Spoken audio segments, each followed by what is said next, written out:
Oui, Seigneur, on veut te remercier pour ta parole, pour ce témoignage des actes des apôtres, de ton histoire au travers des hommes qui ont marché sur cette terre il y a bientôt 2000 ans.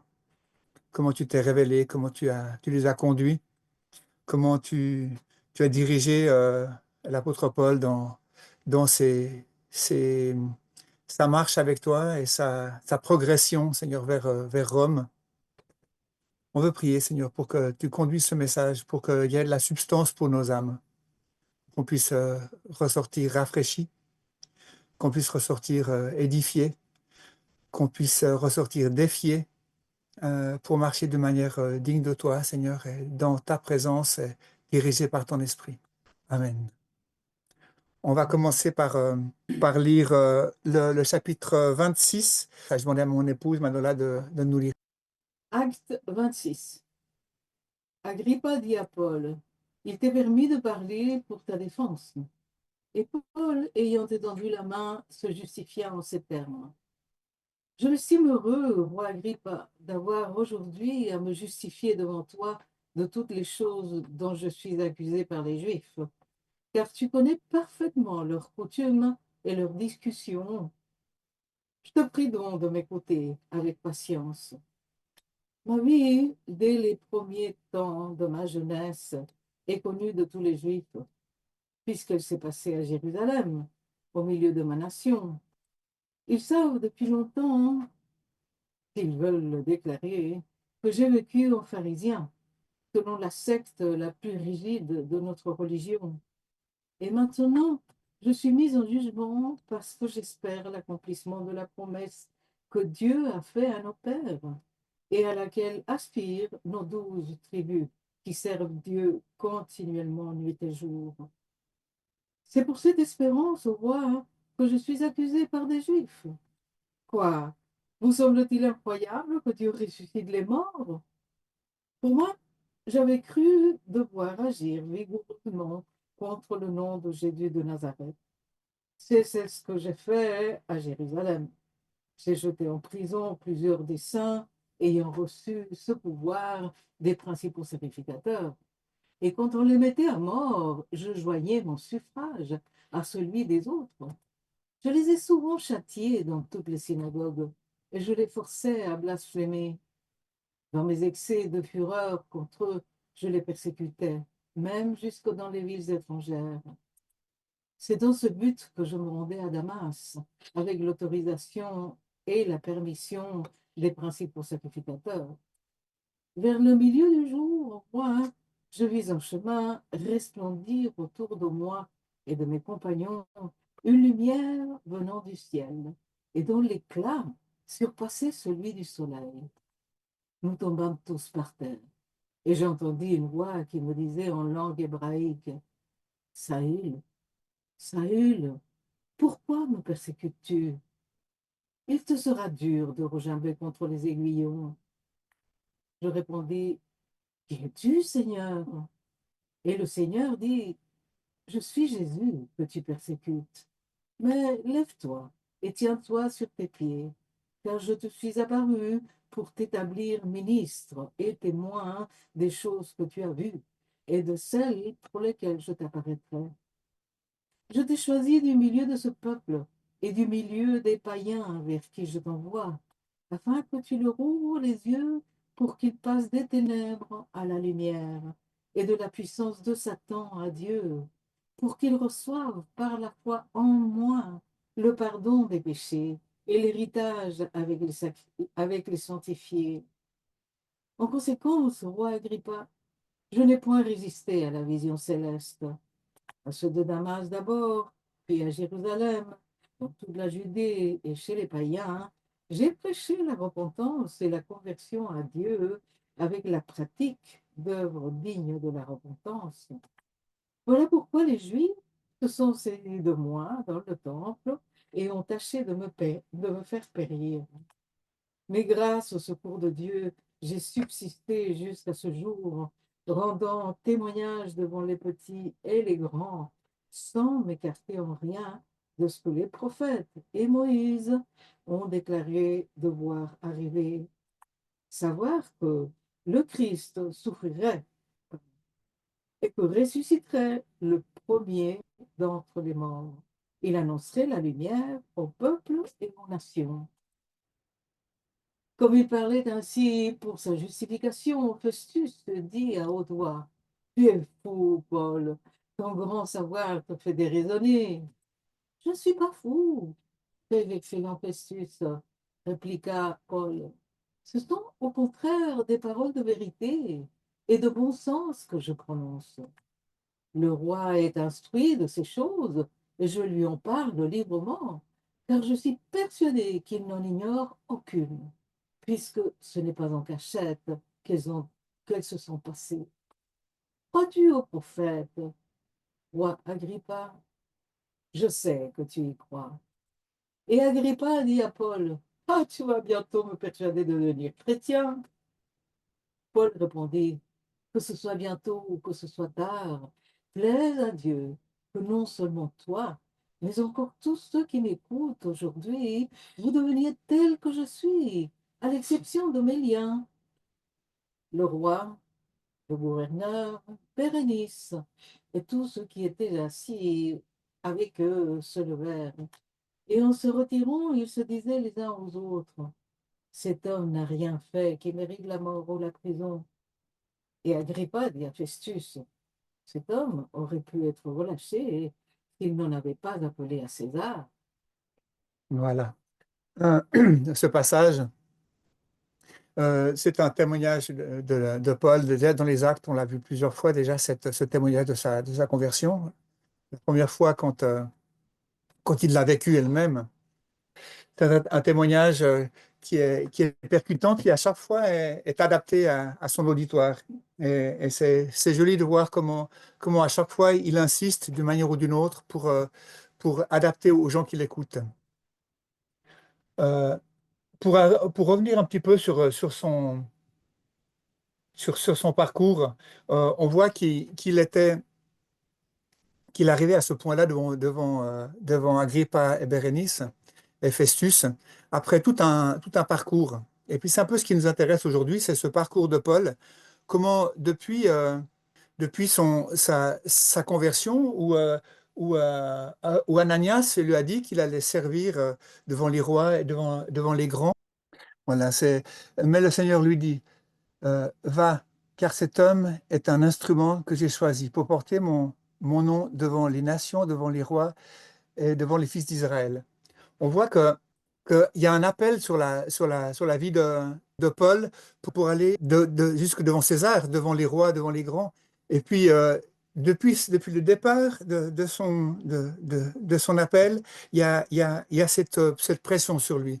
Donc, c'est pas étonnant qu'il soit là à ce moment-là. C'est tout simplement l'accomplissement de la prophétie d'Ananias sur sa vie. Et il est là maintenant en train de partager, et il partage d'une manière directe à ses rois, et sans aucun complexe. Il leur dit ce qu'il pense, il leur dit son témoignage, au travers de son témoignage, il amène l'évangile. Et ça, c'est un point très important. Souvent, notre témoignage personnel, c'est quelque chose que personne ne peut nier. C'est notre parole, c'est ce qu'on a vécu. Mais ce qui est plus important dans notre témoignage, c'est vraiment de pouvoir amener l'évangile, amener ce qui s'est passé et pourquoi ça s'est passé, et l'appel de Dieu, et ce que Dieu veut faire. Et puis, comme Paul dit à la fin de son témoignage, j'aimerais que vous tous, tôt ou tard, tous ceux qui m'écoutent, viennent que je sois qu'ils soient comme je suis, à part mes liens, bien sûr. Il y a ce témoignage personnel, cette exposition de l'évangile, et puis après, cette application aux gens qui écoutent. Et ça, c'est un conseil qu'on peut voir dans le témoignage de Paul, qui pourrait être vraiment important pour nos vies, de pas juste dire, ben, ma vie a changé, j'ai rencontré Jésus, ma vie a changé, et puis maintenant je suis heureux, et puis prêcher un évangile au sucre d'orge où tout va bien. Non, là, il parle clairement. Il parle de Jésus, il parle de la crucifixion, il parle de la résurrection, il parle de la repentance nécessaire, qu'il prêche la repentance, la conversion, la repentance et les œuvres dignes de repentance, tout comme Jean le faisait. Montrez-moi des signes dignes de repentance quand il parle aux Romains et aux pharisiens. aux soldats et aux pharisiens. Un cheminement complet. Il ne s'arrête pas juste au témoignage personnel. Et ça, c'est, je crois, le premier point que je voulais souligner dans dans ce partage. C'est cette manière comme Paul amène un témoignage complet. D'abord, exposition de son témoignage personnel, prédication de l'évangile, la réalité de la mort, résurrection de Jésus-Christ pour le salut des pécheurs, et après, application aux gens qui l'écoutent. C'est bien important, ça. On voit que Paul, dans son chemin, dans ce chemin de foi, il a, comme je vous ai dit, il y a une prophétie qui s'est faite par Ananias. Et en plus, il y a toute une chemin qui n'était pas forcément simple. Et maintenant, voici, lié par l'Esprit, je vais à Jérusalem, ne sachant pas ce qui m'y arrivera. Seulement, de ville en ville, l'Esprit Saint m'avertit que des liens et des tribulations m'attendent. Mais je ne fais pour moi-même aucun cas de ma vie comme si elle m'était précieuse, pourvu que j'accomplisse ma course avec joie. Et le ministère que j'ai reçu du Seigneur Jésus, d'annoncer la bonne nouvelle de la grâce de Dieu. Et là, on voit j'ai souligné ça dans mes notes parce que ce qui lui importe, c'est d'accomplir le but et d'aller jusqu'au bout de sa course et d'accomplir le service que Dieu, le Seigneur Jésus, lui a confié. Ça me fait vraiment penser à Jésus à Gethsémani. Ça me fait vraiment penser au ministère de Jésus, à cette persévérance de Jésus pour aller jusqu'au bout de ce que Dieu lui a demandé. Et après ça, on voit qu'il arrive à Tyr en Acte 21:4. Nous trouvâmes les disciples et nous restâmes là 7 jours. Les disciples, poussés par l'Esprit, disaient à Paul de ne pas monter à Jérusalem. Les disciples, poussés par l'Esprit, lui disaient de ne pas monter à Jérusalem. On voit que tout à l'heure, on a lu que pendant son chemin, l'Esprit lui confirmait qu'il allait être emprisonné et qu'il allait souffrir à Jérusalem. Et là, les disciples, poussés par l'Esprit, lui disent de ne pas aller à Jérusalem.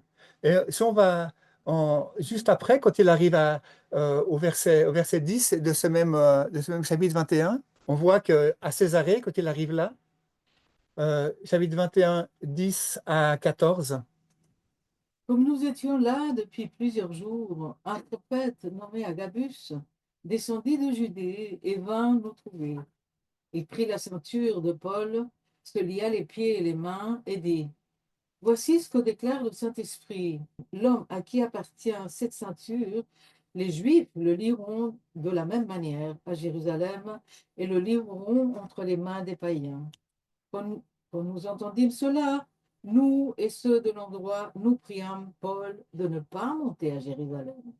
Alors il répondit, que faites-vous en pleurant et en me brisant le cœur? Je suis prêt non seulement à être lié, mais encore à mourir à Jérusalem pour le nom du Seigneur Jésus. Comme il ne se laissait pas persuader, nous n'insistâmes pas et nous dîmes que la volonté du Seigneur se fasse. Et puis, dans la chronologie, bon, il est arrêté à Jérusalem. Il y a même un complot pour le tuer. Il est miraculeusement sauvé. Il est transféré à Césarée. Et Paul est conduit devant le gouverneur Félix. Pendant 2 ans, il était emprisonné par Félix en Acte 24, où Félix attendait des pots de vin pour essayer de le libérer. Mais il est resté 2 ans en prison à Césarée. Ensuite, Félix est rappelé à Rome. C'est Festus qui prend sa place. Euh, Après, Festus, dans le chapitre 25, il le confronte et là, Paul appelle à César. Après, cette audience qui nous occupe maintenant devant Agrippa et Bérénice, les deux frangins et frangines. Donc, c'était Agrippa et Bérénice, les deux frères et sœurs. Après, on a cette conclusion, s'il n'avait pas appelé à César, il serait libre. Maintenant, ce qui m'intéresse vraiment dans cette situation, c'est la persévérance de Paul. Cette manière de marcher selon ses convictions. Et puis ça, pour moi, c'est vraiment le sujet de ce matin, c'est prendre un exemple dans sa situation. C'est vrai que dans le cas de Paul, il a eu une conviction. Depuis le départ, il était appelé à aller juste devant les rois et les grands et à prêcher devant les Juifs et les païens. Là, d'ailleurs, il est devant les Juifs et les païens. Agrippa, il était juif. Agrippa I, c'est celui qui a mis à mort Jacques et puis qui a mis en prison Pierre. Agrippa II, c'est celui qu'on voit maintenant. De la famille d'Hérode, c'était des Juifs, des Hérodiens, des Édomiens à l'origine, mais qui sont convertis au judaïsme. Donc c'est pour ça aussi que Paul lui dit, mais tu connais ces choses, roi Agrippa. Pourquoi tu es étonné de la résurrection? Parce que les Juifs croyaient à la résurrection. C'est une chose qui est claire dans la parole de Dieu. Il y a plusieurs résurrections d'ailleurs dans la parole de Dieu, que ce soit euh, au travers des prophètes, au travers d'Élisée, Élie. On voit le fils de la Shulamite. On voit plusieurs cas de résurrection. Même un mort qui était jeté dans le tombeau d'Élie, il ressuscite. C'est pas quelque chose qui est inconnu. Bon, dans le Nouveau Testament, on voit la résurrection de Lazare. Mais là, on parle à des Juifs qui ne croient pas dans le Nouveau Testament. Donc, on voit que pour eux, c'est une réalité. D'ailleurs, Paul, quand il était à Jérusalem, il s'en sort devant le Sanhédrin en mettant en concurrence les pharisiens et les sadducéens, en disant, en parlant de la résurrection, sachant que les pharisiens croient à la résurrection, mais les sadducéens n'y croient pas. Et du coup, il s'en sort comme ça en mettant de l'huile sur le feu de leur querelle interne, comme ça il peut sortir, lui, indemne de cette histoire. C'est une réalité que la résurrection est connue.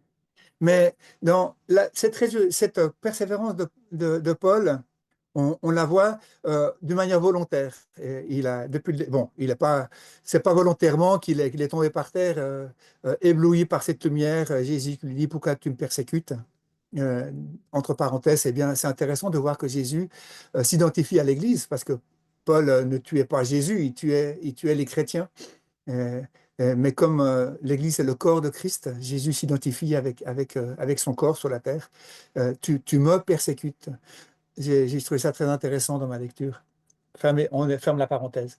Mais, euh, mais Paul, une fois qu'il est converti, il va de son plein gré dans son appel. euh, et il prêche l'Évangile. On voit tous ses voyages dans les chapitres précédents jusqu'à ce moment-là où à la fin de ses voyages, justement, il retourne à Jérusalem pour être fait prisonnier et après arriver à ce moment-là de l'histoire. Mais ce n'est pas le cas de tout le monde. On voit dans l'histoire d'Israël, on voit Abraham et Sarah. Abraham, il était pris de son coin, à Our en Chaldée, amené dans un endroit qu'il ne connaissait pas. Il a fait un pas de foi. D'ailleurs, c'est un exemple que Paul donne comme étant le père de la foi, celui de qui on doit prendre exemple. Il est parti sans savoir où il allait. Et là aussi, il a eu une persévérance. Sarah, par rapport à la naissance d'Isaac, il y avait une promesse et il a persévéré. Elle est rentrée dans son appel de mère, malgré qu'elle ne pouvait pas avoir des enfants à cet âge-là. À passer son temps, elle est rentrée dans la persévérance, elle n'a pas regardé en arrière sur son propre âge, elle est partie de l'avant, comme Paul, là, il ne regarde pas en arrière. Quand on lui dit, mais si tu n'avais pas appelé à César, tu serais libre. Non, il est dans son appel, Paul, comme Sarah était dans son appel avec son enfant. Abraham et Lot, ces deux dessins séparés de cette famille entre Abraham et Lot, Lot qui choisit Sodome et Abraham qui choisit les lieux déserts et Abraham qui continue sa vie devant le Seigneur et Lot qui est dans une ville perverse.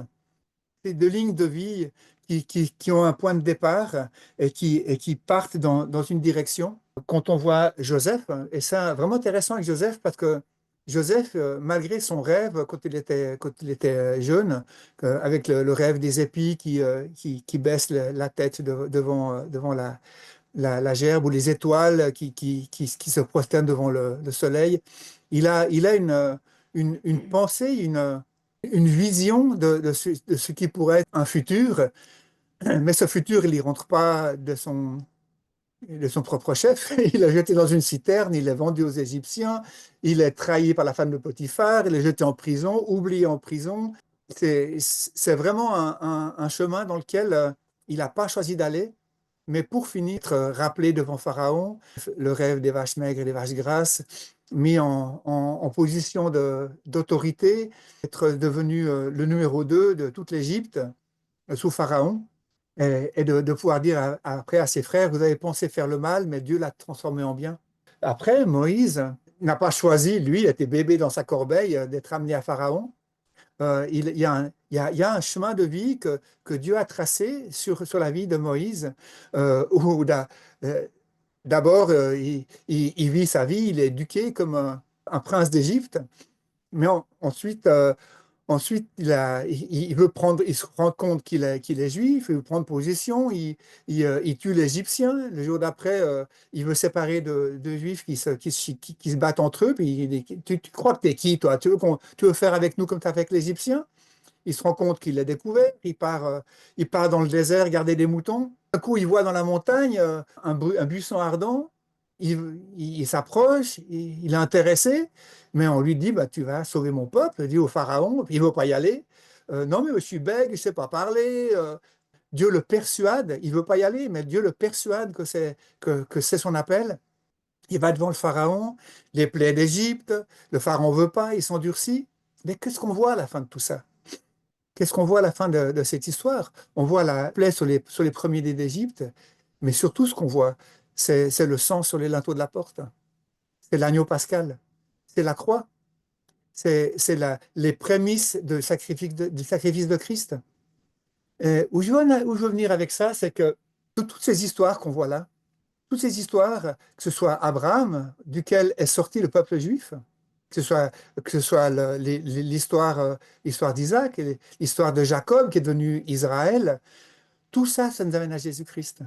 Et tous ces appels dans ces vies nous amènent à la croix, nous amènent à ce point qui est central dans l'histoire de l'histoire de l'humanité, la croix. Ce qui m'intéresse comme application pour nos vies, c'est où est-ce qu'on en est aujourd'hui? Quelle est notre vie aujourd'hui? Est-ce qu'on regarde en arrière? C'est vrai qu'il y a des fois où il faut regarder en arrière. Il y a des fois, il faut regarder en arrière euh, pour demander pardon. On voit que Jacob revient vers Ésaü après l'avoir trompé des années auparavant. On voit que les frères de Joseph, ils reviennent en arrière et ils reviennent deux fois devant lui. On voit que David et Nathan, David doit reconnaître son péché avec Bathsheba et Nathan le confronte. On voit dans le Nouveau Testament le fils prodigue qui, après s'être écarté dans son chemin de vie, doit revenir en arrière vers son père. Il y a des fois où il faut revenir en arrière pour, euh, pour mettre les choses en règle. Mais on ne peut pas changer la ligne de notre vie. Et c'est ce que j'aime dans cette histoire de Paul, c'est que si tu n'avais pas appelé à César, tu serais libre. Mais il ne regrette pas ça. Il sait qu'il est appelé à ça. Euh, Maintenant, dans nos vies, on est des nouvelles créatures. On est des gens qui ont été renouvelés. Dieu nous conduit d'une manière nouvelle. On n'est plus comme on était avant. On a changé. On n'est plus ceux que nous étions quand Dieu nous a trouvés. Il y a un chemin de vie qui était commencé. C'est vrai que des fois, il y a des choses qui sont déjà faites. Par exemple, avoir été marié avant de revenir à Christ. C'est vrai que je peux avoir eu des enfants avant venu à Christ. C'est vrai que je pouvais être esclave, comme c'était des gens qui étaient esclaves. Et d'ailleurs, Paul dit aux esclaves, ne cherchez pas à être libre, mais si vous pouvez être libre, être libéré, c'est bien, soyez libre, mais restez comme vous êtes. Il y a une réalité que on vient au Seigneur avec un bagage. Et puis, moi, je pensais un petit peu dans ma méditation sur ce passage-là, à toutes les fois où on peut regretter des choses et puis dire, ah, si j'avais pas, j'ai choisi un autre métier quand j'étais jeune, je ne serais pas comme ça. Si j'avais étudié, si j'avais pas eu ces problèmes, si je m'étais marié avec une autre femme, si on peut se faire des CG, des CG, des CG pendant 15 ans, mais maintenant, là où on est, il y a un chemin que Dieu trace. Il y a un chemin que Dieu trace comme de nouvelles créatures où il veut nous conduire.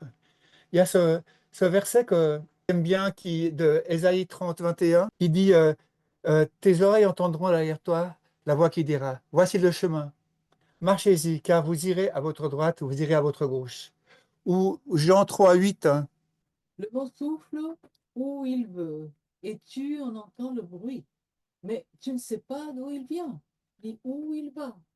Il en est ainsi de tout homme qui est né de l'esprit.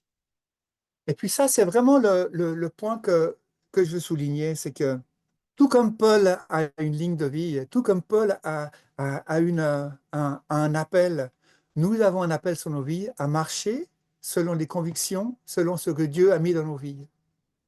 Sur notre table, dans notre assiette, on a une certaine réalité. On a ce que Dieu y a mis. On a pu faire des erreurs. Et quand il y a des erreurs, c'est vrai que le fils prodigue, si on est vraiment dans une situation où il faut revenir à Dieu, euh, il faut revenir à Dieu, c'est clair. Mais là où vous en êtes maintenant, Dieu veut faire quelque chose. Dieu veut vous conduire.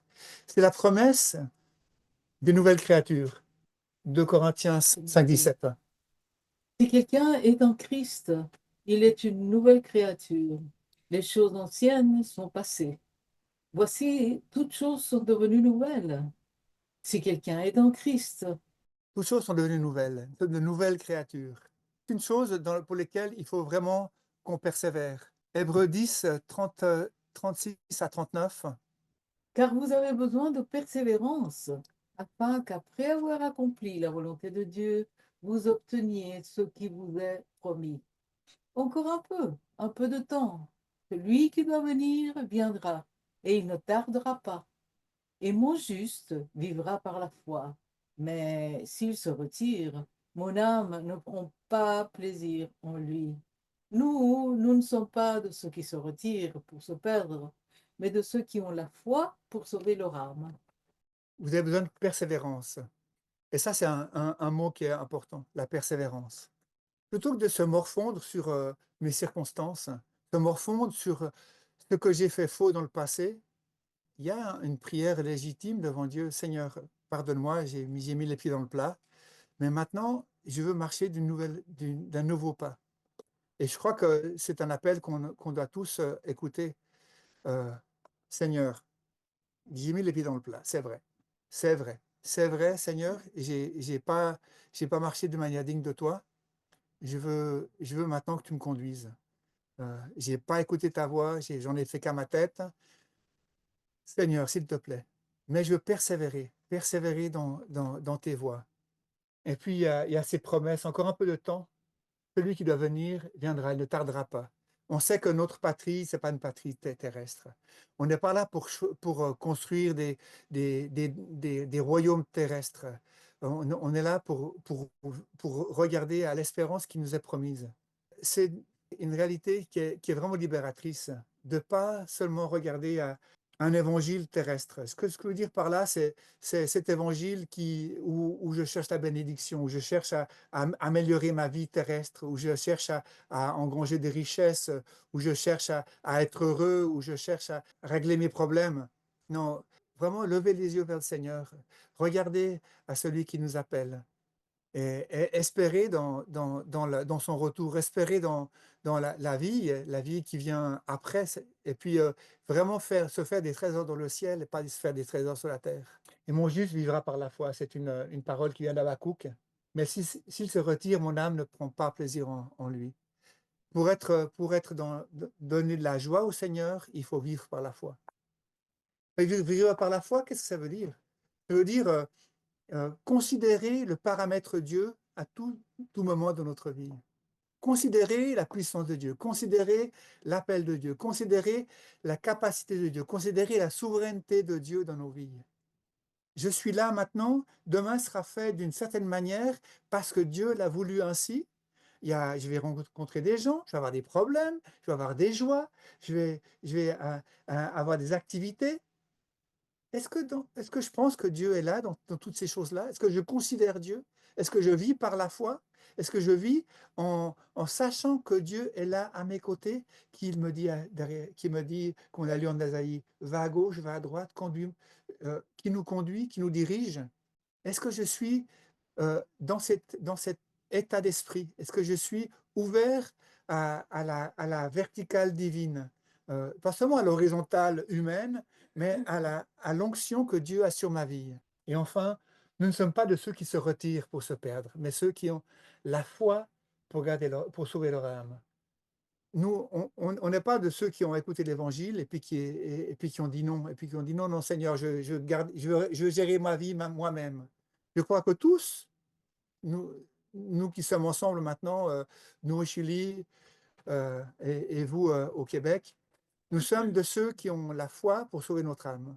Nous sommes de ceux qui ont mis notre foi en Jésus-Christ pour être sauvés. On n'est pas de ceux qui se retirent, qui se retirent en arrière. On est de ceux qui marchent avec Dieu. C'est notre appel. La vie du chrétien, c'est de marcher par la foi, c'est de marcher d'une manière digne du Seigneur. C'est ça notre appel. Si on ne le fait pas, on, on, on attriste le Seigneur. Comme il disait dans le verset antérieur, euh, mon âme ne prend pas plaisir en lui. Enfin, Hébreux 12, 1 à 3. Nous donc aussi, puisque nous sommes environnés d'une si grande nuée de témoins, rejetons tout fardeau et le péché qui nous enveloppe si facilement, et courons avec persévérance dans la carrière qui nous est ouverte, ayant les regards sur Jésus, le chef et le consommateur de la foi, qui, en vue de la joie qui lui était réservée, a souffert la croix, méprisé l'ignominie, et s'est assis à la droite du trône de Dieu. Considérez en effet celui qui a supporté contre sa personne une telle opposition de la part des pécheurs, afin que vous ne vous lassiez point l'âme découragée. Nous donc aussi, plus nous sommes environ d'une si grande nuée de témoins. Là, il parle des témoins d'Hébreux 11, tous les témoins de la foi. Mais aussi, on peut aussi parler des témoins, les gens qui nous accompagnent dans notre marche de foi. Vous qui êtes en Église, et vous qui avez une relation entre vous, vous encouragez les uns les autres. En se regardant marcher les uns les autres, on est encouragés les uns par les autres. Rejetons tout fardeau et le péché qui nous enveloppe si facilement. Toutes les choses, ces choses anciennes qui peuvent nous alourdir. Rejetez ces choses-là. Rejetez ces choses-là. Oubliez ce qui est en arrière et regardez ce qui est vers l'avant.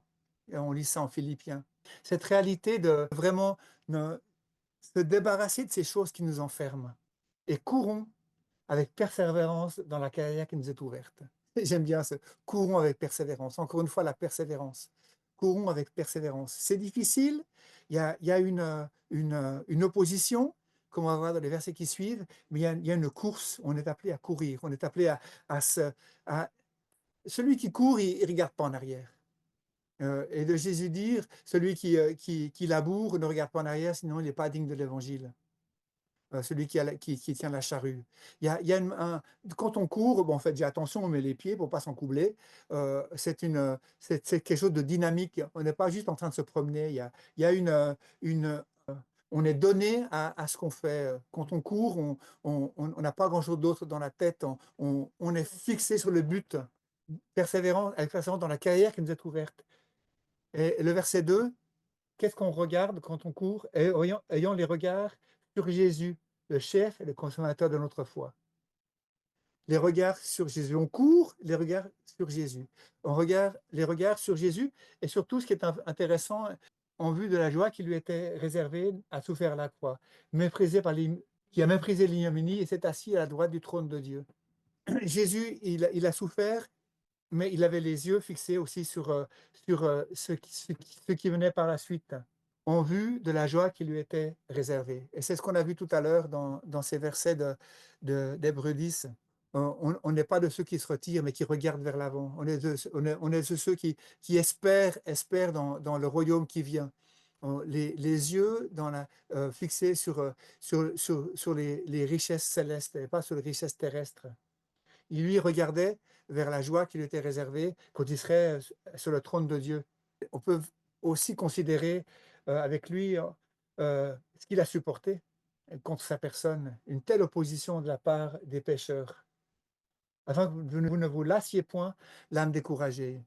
Considérez Jésus, considérez comment il a vécu, considérez comment il a persévéré, considérez comment il a dit oui, Père, non pas ma volonté, mais la tienne, quand il a demandé au Père d'écarter cette coupe de lui et qu'il a dit non, je la boirai jusqu'à la lie. Un exemple pour nos vies, comme l'exemple de Paul qu'on voit aujourd'hui dans ce chapitre 26 des Actes, où il a persévéré pour aller à Jérusalem, sachant qu'il allait être emprisonné, sachant qu'il allait être battu, sachant qu'il allait être exilé, ne sachant pas encore qu'il allait, à ce point-là de l'histoire, qu'il allait passer par un naufrage et arriver à Malte. Mais même dans l'histoire du naufrage, c'est intéressant comme il a la conviction qu'il va rien leur arriver parce qu'il connaît la fin de l'histoire, il sait qu'il va être devant César. Il y a une vision d'avenir qui le fait tendre vers la persévérance, qui le fait tendre vers ce qui lui est promis. Et comme Jésus tendait vers ce qui lui était promis, dans la joie qui lui était promise quand il serait assis à la droite de Dieu après la résurrection. De même, on voit dans nos vies qu'on peut tendre vers ce qui est promis, vers notre richesse céleste, vers ce qui nous est promis, vers cette cité céleste, la Nouvelle Jérusalem, dans laquelle on va être ensemble à louer Jésus pour l'éternité, où on aura une joie parfaite, où toutes larmes seront séchées de nos yeux, où vraiment on arrivera vers la fin de notre course. Il y a une persévérance nécessaire. Et pour revenir à un résumé simple de ce qui va penser ce matin, ne revenons pas en arrière pour mettre en doute là où on en est aujourd'hui. Là où vous êtes aujourd'hui, c'est là où Dieu vous a conduit. Sa miséricorde se renouvelle chaque matin, comme dit Jérémie. Il y a une réalité que Dieu est avec nous aujourd'hui, pour nous qui sommes en Jésus-Christ. Il y a des promesses qui vont nous conduire. Et il y a une, un appel à la persévérance, un appel à regarder de l'avant, un appel à regarder à Jésus, un appel à ne pas regarder seulement aux choses horizontales, aux choses terrestres, mais un appel à regarder à la présence de Dieu dans nos vies pour qu'il puisse nous conduire. Pour moi, c'est vraiment cet exemple de Paul et cet appel à César qui m'a confronté à ça. Il aurait pu sortir facilement. Non, j'appelle pas à César, on n'a rien à me reprocher, je suis libéré, je continue mes voyages missionnaires. Non, il y avait une conviction que c'est par là qu'il était conduit et il est pas revenu en arrière en remettant en cause sa situation actuelle pour une solution de facilité. Il a vraiment été jusqu'au bout de sa course, comme Jésus est au bout de sa course. Est-ce qu'on va aller, nous, au bout de notre course ou on va s'arrêter là? C'est la question que je vous pose. Est-ce que vous allez remettre en cause votre mariage pour vous divorcer? Vous allez remettre en cause votre travail, les gens à qui vous êtes confrontés jour après jour dans votre relation? Mettre en cause euh, les décisions que vous avez prises devant le Seigneur pour aller de l'avant? Ou est-ce que vous allez persévérer jusqu'au bout dans l'appel que Dieu a mis sur vos vies? Conduit par Jésus, écoutons sa voix qui nous dit va à gauche, va à droite, de manière nouvelle, dans une vie nouvelle, comme des nouvelles créatures, et pas comme marchant dans des anciens chemins. C'était la pensée que j'avais en lisant ces passages. Je vous laisse avec ça.